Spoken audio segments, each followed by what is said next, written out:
the art of the debate. And like in the art of war, Sun Tzu said, he will win who knows when to fight and when not to fight. And in order for you to convince someone of something, you must be having the conversation with someone who is willing to find out the truth. Someone who has subbed off his ego that day. Someone genuinely interested in knowing how things work, not biased, not trolling, not trying to ego fight with you. It must be like the energy, please guide me.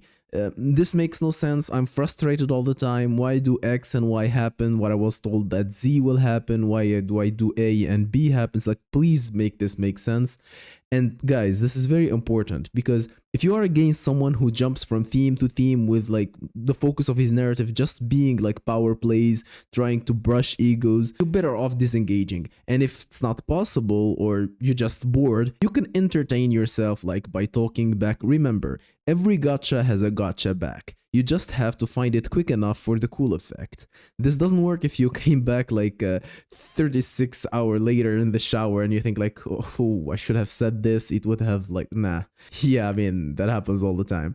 But usually like a person who's not interested in the truth, they will cast insults that are not backed with any like argument. They will say like, oh my god, you're stupid. Oh my god, I can't believe you just said that. And then they do not proceed to explain anything. These are people with chips on their shoulders, they can't be helped.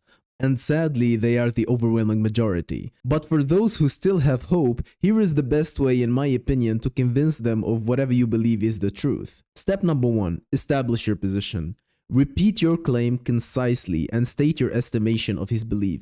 Let him confirm that it is exactly how he feels about the issue. So, I'm gonna use an example here. Let's just say I want to convince someone that women care about looks more than men, okay? Because that's a position I actually believe in. I tell him, I am going to prove to you with logic and fact that women care about looks more than men. Your point of contingency is that it is the opposite. Is it right, Mr. Reginald? Let's call him that.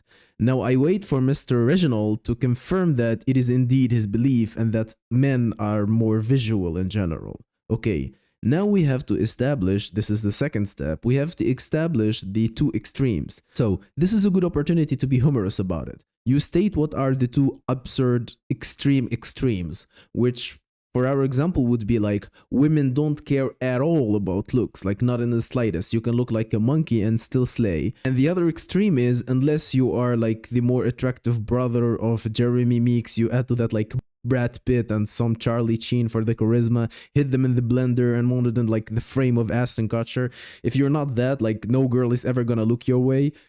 Okay, you usually at this point, Reginald will chuckle a bit, but quickly reminds you that he never said anything like that. He never said women don't care about looks at all. Of course, it matters to some degree. It's not like women are blind or don't notice how a man looks. Okay, now you nod your head like this, and say, so we have established this fact. They care about looks to a certain degree. Now, guys, what is left is to find out to which degree. You tell him this. So in this step, you make your friend Reginald feel smart. Like, by the way, if you are happy with the introduction of Reginald to my channel as the blue-pilled friend who's interested in like BP knowledge, please like the video. Okay, so this step seems a bit obvious and redundant, but it is very important to show someone that you have common ground before asking him to accept what's basically replacing his core beliefs that he had for the decades he was alive. So yeah, we established that both genders care about looks. Since he's a man himself, he knows that men care about looks. This shouldn't be an issue to prove. Like, remember guys, Reginald here only deals in good faith. He doesn't maliciously cope or pretend, okay?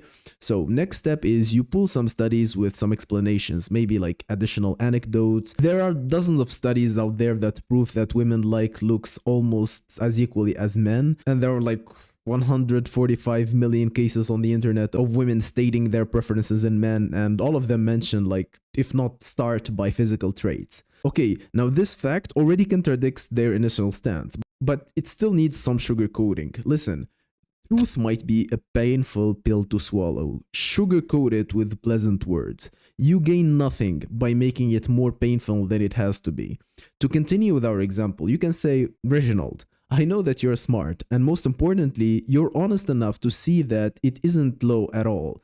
you can see that some studies are showing that it is actually a major factor in attraction for women. Now, this is the perfect time to insert some examples from real life. For example, if you have a common acquaintance who might have said something about this, like you mention it, or if you don't, like just exaggerate some story or lie. This is not very important. Like you say, hey, you remember Lena, the girl who worked with us, like in that place?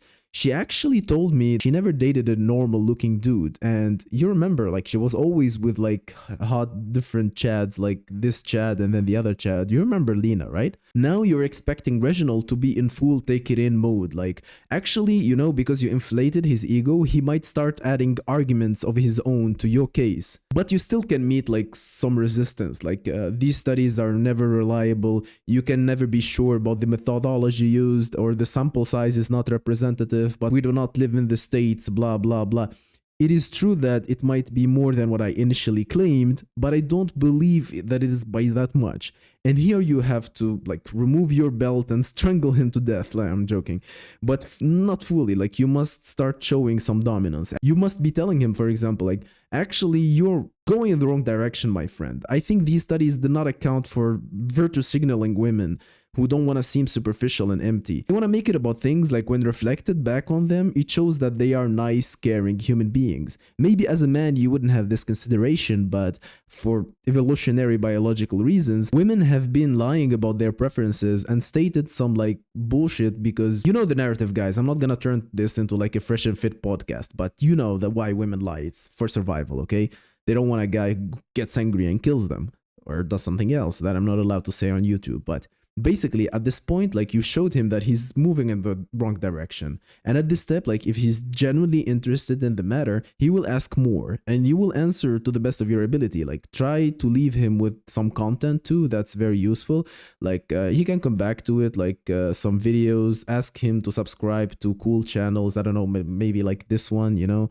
I recently discovered this channel, such a handsome and insightful content creator. And don't expect Reginald to change his mind right away. Your job is done. Leave him be. There is no reason to turn up the heat. The pot is already boiling. Let him sit with a new perspective. He will start seeing examples in his life, confirming all what you've been claiming. Maybe in a week send him like a meme or some short that's relevant to the situation. He may end up sending you memes himself. Okay, this is very important to mention that in real life, at any point, any step of those, Reginald can turn into a troll, and without any given reason, he might start attacking your character out of nowhere. You did no mistake. My friends, you did no mistake. It was all him. Never blame yourself. You can't stop a coper from coping in the end. It is better you invest your time somewhere else. Like, for example, maybe, I don't know, additioning random numbers on your calculator. This video, the whole video, has a lot of flaws. Maybe I didn't mention everything that needs to be said, and that's bound to happen. I mean, I can't make 4-hour lectures and foolproof everything. I mean, I'm just recording this in one take, but this is an open invitation. Join me on my next live stream and ask me any questions you have. We can go over conversations you had with your friend, even if they were successful or like ended up in a failure. We can discuss all that. I can explain why I think this is the best approach. We can make mock debates to see like how it would actually turn out with other examples. And in order to not miss the live, subscribe to my channel and support a creator with a vocation to guide lost men. This was Guidance Vault, and he's retreating. Bye.